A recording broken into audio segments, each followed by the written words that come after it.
Dubai মনে পড়ে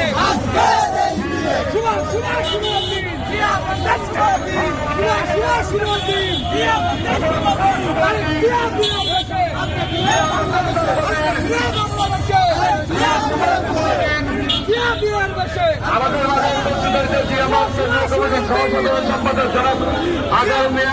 আমাদের মাঝে উপস্থিত হয়েছে জিয়ামাত কেন্দ্রীয় কমিটির সহসাংগঠনিক সম্পাদক জনাব হুমায়ুন কবির আজাদ ভাই।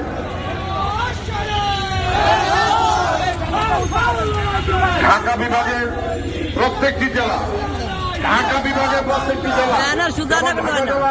নারায়ণগঞ্জ জেলা, নারায়ণগঞ্জ মহানগর, গাজীপুর জেলা, গাজীপুর মহানগর, মুন্সিগঞ্জ জেলা, টাঙ্গাইল জেলা, নরসিংদী জেলা। আপনারা দয়া করে মঞ্চের পূর্ব পাশে থাকবেন। আপনারা মঞ্চের পূর্ব পাশে ঢাকা দক্ষিণের মঞ্চ থেকে